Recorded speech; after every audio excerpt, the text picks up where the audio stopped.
जय श्री रामचरितमानस उत्तरकांड। प्रसंग है राम राज्य का वर्णन।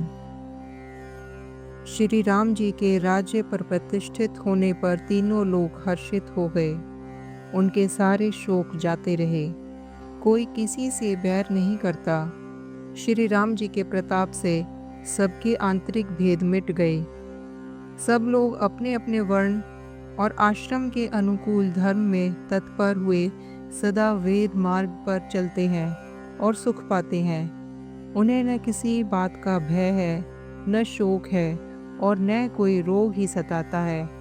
राम राज्य में दैहिक, दैविक और भौतिक ताप किसी को नहीं व्यापते।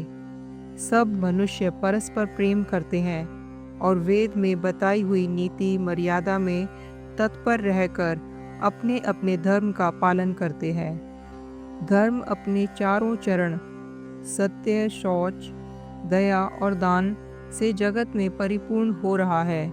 स्वप्न में भी कहीं पाप नहीं है।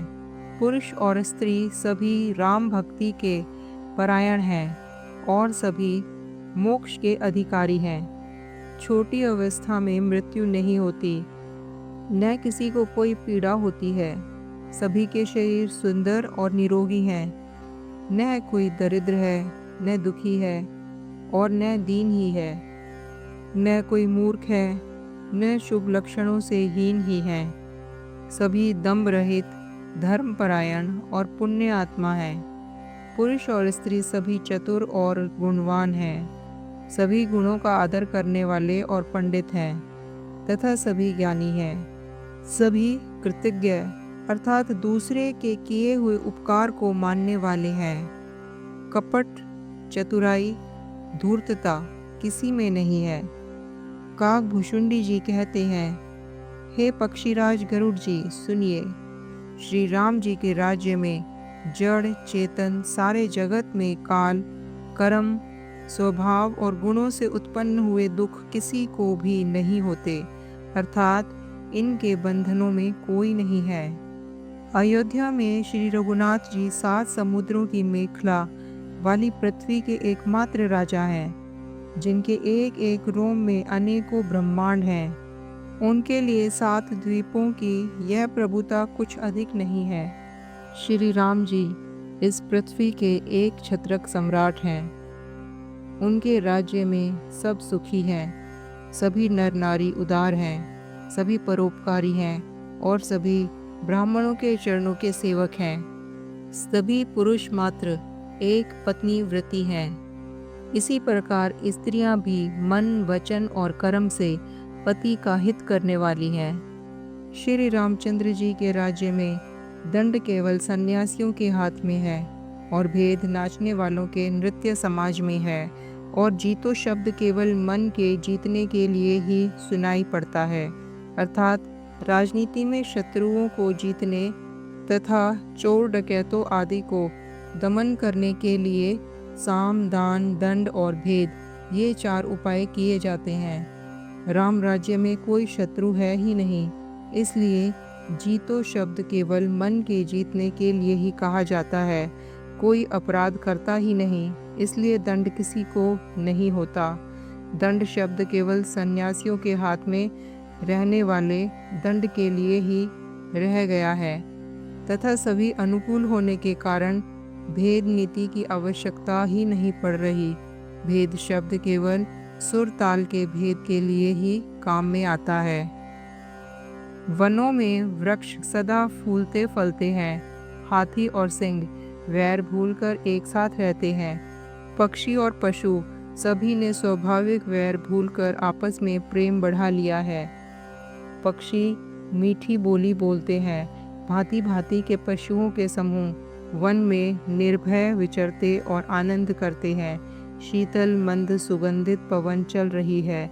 भौरें पुष्पों का रस लेकर चलते हुए गुंजार करते जाते हैं। बैल और वृक्ष मांगने से ही मधु टपका देते हैं। गायें मनचाहा दूध देती हैं। धरती सदा खेती से भरी रहती है। त्रेता युग में सतयुग की स्थिति हो गई। समस्त जगत के आत्मा भगवान को जगत का राजा जानकर पर्वतों ने अनेकों प्रकार के मणियों की खानें प्रकट कर दी। सब नदियाँ श्रेष्ठ, शीतल, निर्मल और सुखप्रद स्वादिष्ट जल बहाने लगी। समुद्र अपनी मर्यादा में रहते हैं। वे लहरों के द्वारा किनारों पर रतन डाल देते हैं, जिन्हें मनुष्य पा जाते हैं। सब तालाब कमलों से परिपूर्ण हैं। दसों दिशाओं के विभाग अत्यंत प्रसन्न हैं। श्री राम जी के राज्य में चंद्रमा अपनी अमृतमय किरणों से पृथ्वी को पूर्ण कर देता है। सूर्य उतना ही तपते हैं जितने की आवश्यकता होती है, और मेघ मांगने से जब जहाँ जितना चाहिए उतना ही जल देते हैं। प्रभु श्री राम जी ने करोड़ों अश्वमेध यज्ञ किए और ब्राह्मणों को अनेकों दान दिए। श्री रामचंद्र जी वेद मार्ग के पालन करने वाले, धर्म की धुरी को धारण करने वाले, प्रकृति जन्य सत्व, रज और तम तीनों गुणों से अतीत और भोगों में इंद्र के समान हैं। शोभा की खान, शील और विनम्र सीता जी सदा पति के अनुकूल रहती हैं। वे कृपा सागर श्री रामचंद्र जी की महिमा को जानती हैं और मन लगाकर उनके चरण कमलों की सेवा करती हैं। यद्यपि घर में बहुत से दास दासियां हैं और वे सभी सेवा की विधि में कुशल हैं, तथापि स्वामी की सेवा का महत्व जानने वाली श्री सीता जी घर की सब सेवा अपने ही हाथ से करती हैं और श्री रामचंद्र जी की आज्ञा का अनुसरण करती हैं। कृपा सागर श्री रामचंद्र जी जिस प्रकार से सुख मानते हैं, श्री जी वही करती हैं, क्योंकि वे सेवा की विधि को जानने वाली हैं। घर में कौशल्या आदि सभी सासुओं की सीता जी सेवा करती हैं। उन्हें किसी बात का अभिमान और मद नहीं है। शिव जी कहते हैं, हे उमा, जग जननी रमा, सीता जी ब्रह्मा आदि देवताओं से वंदित और सदा आनंदित सर्वगुण संपन्न हैं। देवता जिनका कृपा कटाक्ष चाहते हैं, परंतु वे उनकी ओर देखती भी नहीं, वे ही लक्ष्मी जी, जानकी जी अपनी महामहिम स्वभाव को छोड़कर श्री रामचंद्र जी के चरण अरविंद में प्रीति करती हैं। सब भाई अनुकूल रहकर उनकी सेवा करते हैं। श्री राम जी के चरणों में उनकी अत्यंत अधिक प्रीति है। वे सदा प्रभु का मुख अरविंद ही देखते रहते हैं कि कृपालु श्री रामचंद्र जी कभी हमें कुछ सेवा करने को कहें।